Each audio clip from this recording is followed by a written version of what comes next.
যাদের অতীত খারাপ তাদের ভোট না দেওয়ার আহ্বান জানিয়েছেন জামায়াতের আমির ডাক্তার শফিকুর রহমান। নিউ ইয়র্কে নাগরিক সংবর্ধনায় তিনি বলেছেন যে জাতির আমানত যাদের কাছে রাখলে হেফাজত হবে, নির্বাচিত করতে হবে তাদেরই।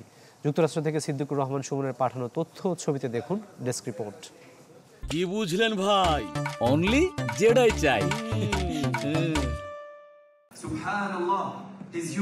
নিউ ইয়র্কের স্থানীয় সময় রোববার সন্ধ্যায় কোয়ালিশন অব বাংলাদেশি আমেরিকানের নাগরিক সংবর্ধনায় যোগ দেন জামায়াত আমির।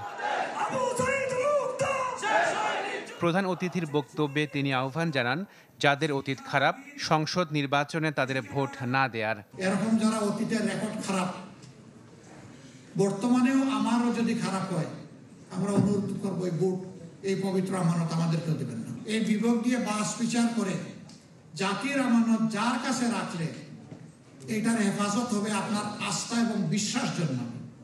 আমাদের অনুরোধ এই আমানতটা আগামীতে তাদের হাতে তুলে দেবেন।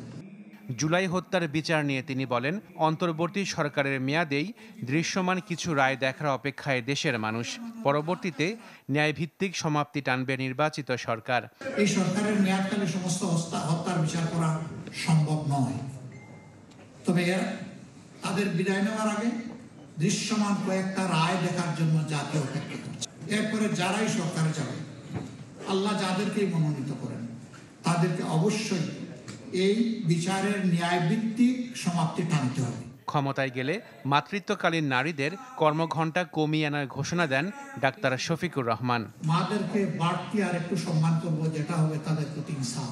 Ashikin Prince, channel 24।